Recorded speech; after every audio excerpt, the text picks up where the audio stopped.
programa Shalom Brasil vai levar você, telespectador, para Portugal. É isso mesmo. A nossa equipe visitou diversas cidades em busca da herança judaica existente no país. Nessa viagem, que foi organizada pela Secretaria de Estado de Turismo de Portugal, foram convidados a imprensa judaica e operadores de viagem. Então, a partir de agora, a nossa repórter Priscila Celino levará você para uma imersão cultural e histórica em Portugal. Acompanhe a primeira parte dessa viagem e conheça o repertório judaico das cidades históricas de Porto, Coimbra e Tomar.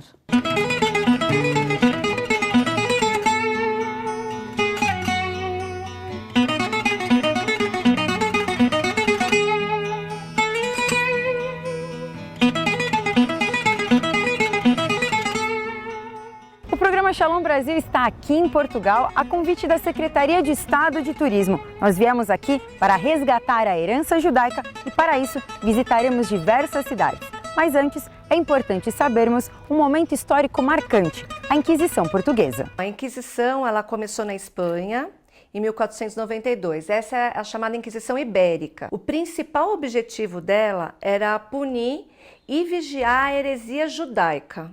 Ela foi constituída, ela teve outros focos, como por exemplo os feiticeiros, os bígamos, os sodomitas. E ela foi criada na Espanha depois da unificação do espanhola, né, dos reinos católicos. Depois da queda de Granada, só tinha restado na Espanha uma outra religião que era judaica além dos cristãos.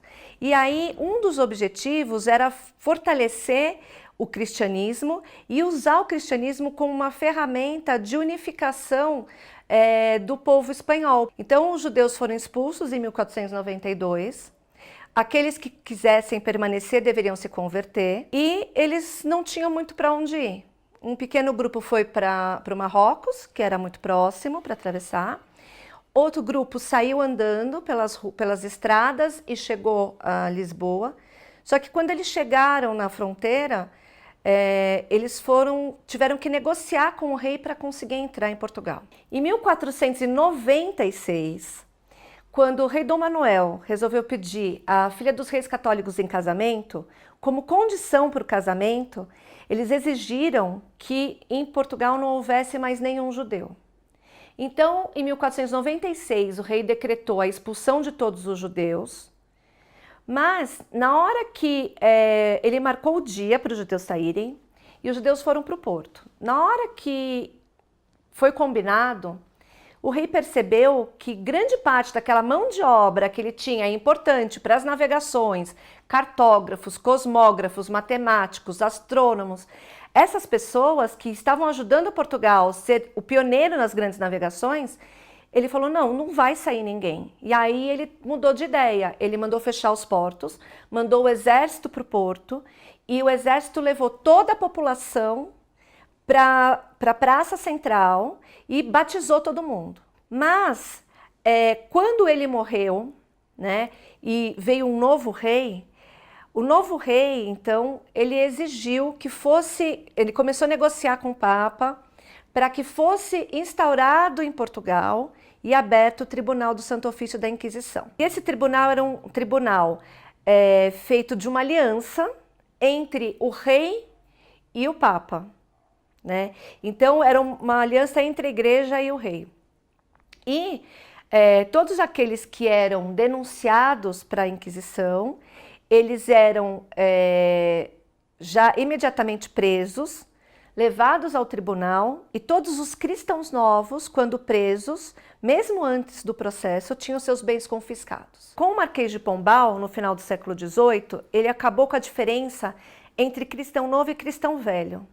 Quando ele acabou com essa diferença, ele mandou queimar todos os documentos que faziam essa diferenciação, para que a Inquisição não conseguisse mais prender os cristãos novos. E aí a Inquisição foi se enfraquecendo. Ela continuou atuando, em 1821 ela fechou, mas mudou de nome, né? E recentemente, no século XX, ela passou a ser chamada de Santa Congregação para a Doutrina da Fé, né, e que cuida principalmente de casos internos da igreja.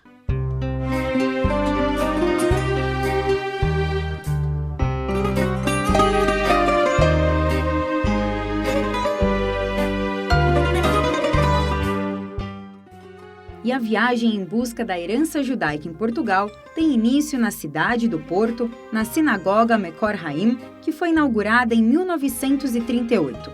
O nosso grupo, formado pela imprensa judaica e operadores de viagens do Brasil e da Argentina, conversou com Hugo Vaz, historiador e membro da comunidade judaica da cidade do Porto.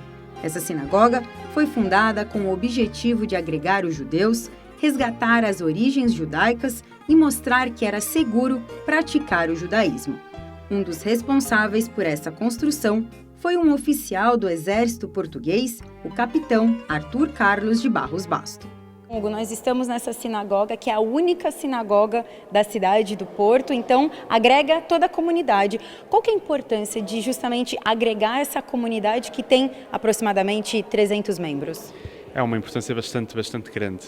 Além de ser a única sinagoga no Porto, é a maior da Península Ibérica, de Portugal e de Espanha, e na realidade o que nós tentamos aqui é agregar todos. Sendo a única sinagoga, é importante receber todos, sejam mais ou menos religiosos, embora as regras da casa sejam ortodoxas, na realidade toda a gente é bem recebida e deve ser bem recebida, e portanto é muito interessante vermos aqui estas várias pessoas de várias nacionalidades, com várias tradições diferentes, mas toda a gente junta numa só sinagoga. O Barros Basto não fez sozinho, não fundou sozinho essa sinagoga, mas ele tem uma importância muito grande, né? Então o que representa o Barros Basto?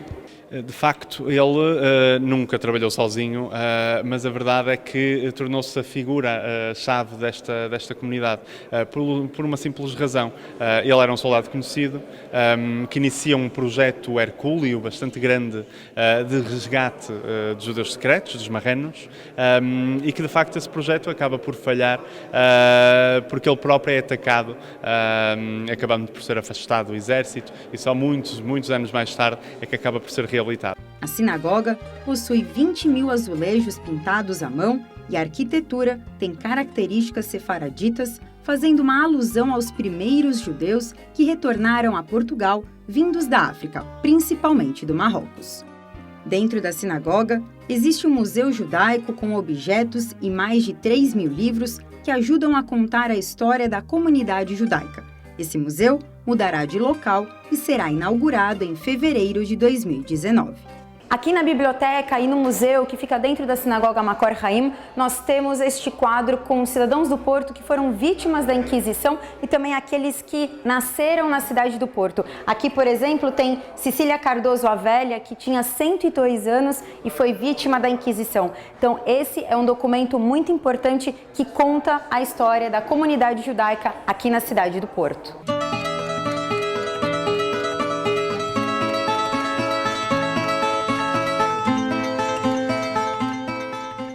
Nós estamos em um dos pontos mais altos da cidade do Porto, onde fica a Catedral da Sé. E uma curiosidade é que eu estou aqui no começo de uma antiga judiaria. Judiaria eram os bairros onde os judeus moravam. E a curiosidade é que elas ficavam próximas à igreja, justamente porque antes da Inquisição, os bispos protegiam os judeus.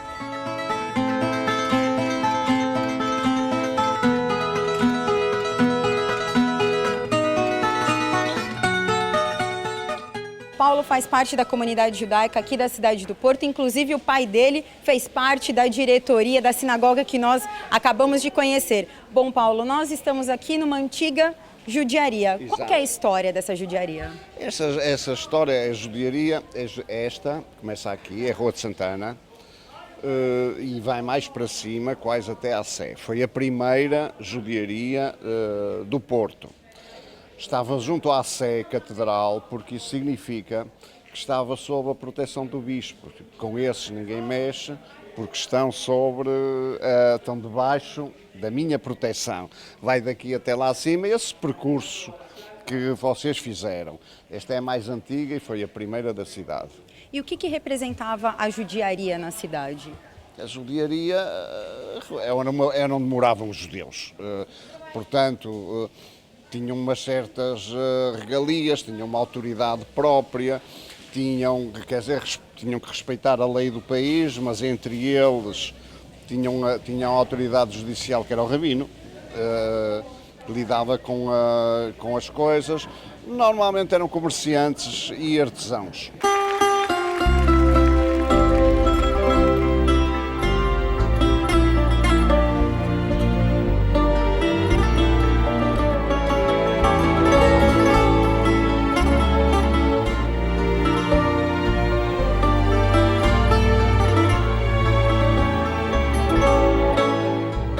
E a nossa visita à cidade do Porto termina aqui, no Palácio da Bolsa, onde até 1994 funcionava a Bolsa de Valores. Atualmente é um centro de eventos e está aberto à visitação. O Palácio da Bolsa traz diferentes estilos arquitetônicos, além de riqueza nos detalhes. Além disso, é possível ver retratos da realeza portuguesa. Um dos destaques do palácio é o Salão Árabe, que nas paredes e no teto há formas decorativas em estuque e madeira, e a parte amarela foi feita com folhas de ouro.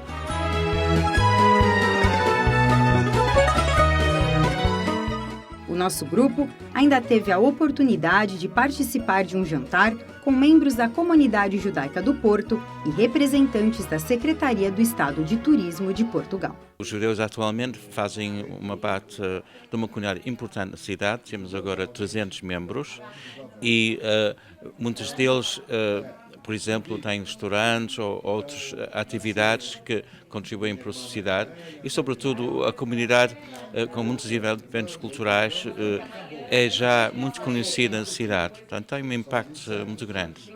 E depois, em determinada altura, esse crescimento ganhou uma força crítica porque nós começamos a ter judeus religiosos e começamos a ter o mikvé a funcionar, começamos a ter uma loja kasher para o uso dos nossos membros na comunidade e, portanto, hoje pode-se dizer que pela primeira vez em 500 anos se tem uma vida judaica mesmo na cidade do Porto.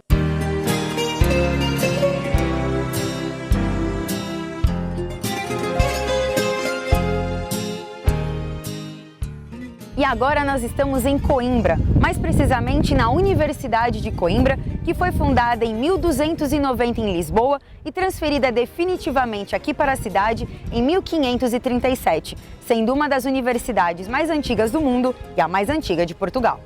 O primeiro local que visitamos na universidade foi a Sala de São Pedro, que contém livros, manuscritos e uma Bíblia histórica que é conhecida como Bíblia de Abravanel, uma vez que existe a suposição de que ela pertenceu a Dom Isaac Abravanel, estadista, filósofo judeu e financista do governo português no século XV.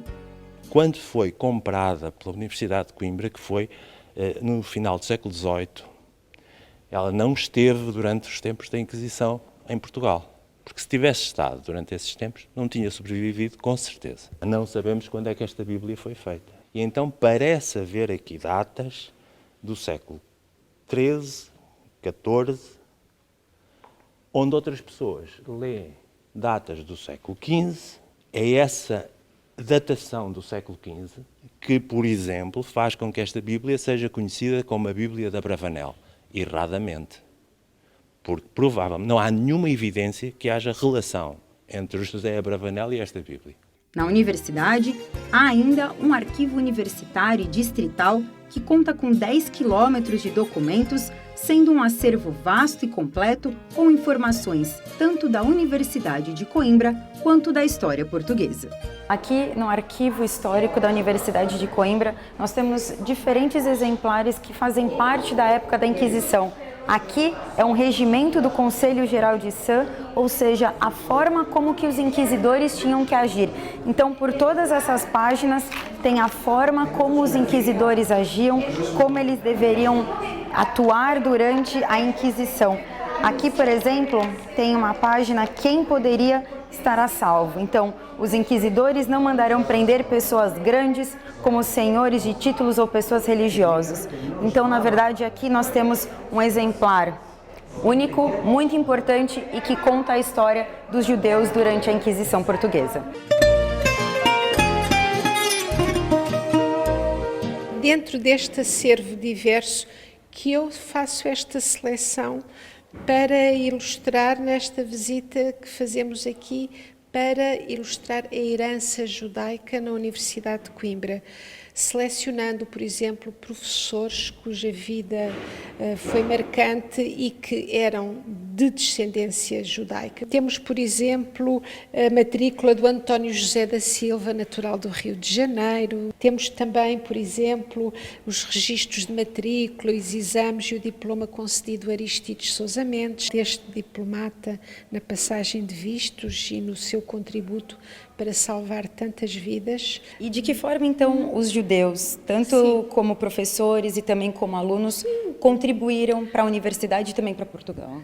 Claro, contribuíram com a sua vasta cultura. Essa própria presença que deixou marcas e que nos honra ainda hoje conhecer esta história e poder divulgá-la através destas fontes documentais que temos aqui no arquivo. Durante a visita à universidade, estivemos ainda na grandiosa Biblioteca Joanina, inaugurada em 1717 e possui esse nome por ter sido Dom João V o responsável por essa construção.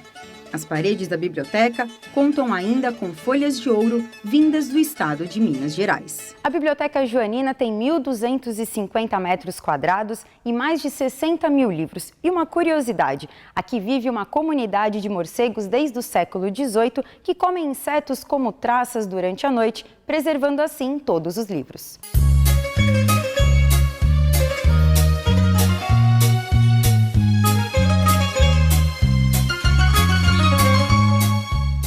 De Coimbra, chegamos até a cidade de Tomar, em um local que é considerado pela Unesco como Patrimônio Mundial da Humanidade, o complexo do Castelo Templário de Tomar, onde fica o Convento de Cristo, uma das obras mais importantes do Renascimento de Portugal.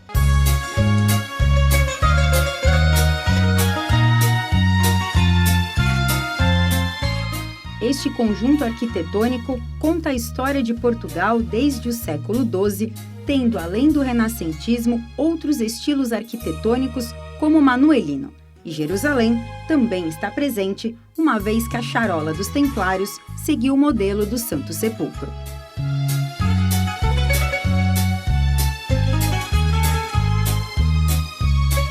E também na cidade de Tomar existe uma sinagoga que data do século XV, sendo a mais antiga de Portugal. E ela fica também em uma antiga judiaria aqui da cidade. Atualmente, não existe comunidade judaica aqui em Tomar. Essa sinagoga está em reforma, mas até o final de 2018 estará aberta à visitação. A sinagoga Abrão Zacuto surgiu pouco antes da Inquisição em Portugal. Depois, acabou sendo usada como prisão, capela e armazém. E foi apenas em 1921 que a sinagoga foi classificada como monumento nacional. As 4 colunas centrais da sinagoga ainda são originais. Pouco depois de nossa visita, a guardiã da sinagoga, Teresa Vasco, faleceu após quase 30 anos de dedicação à sinagoga. Com isso, fica aqui a nossa homenagem a esta senhora que ajudou a preservar a história judaica em Portugal. E não perca no próximo programa a segunda parte da nossa viagem de resgate à herança judaica em Portugal. Você conhecerá as cidades de Belmonte, Trancoso e Vilar Formoso.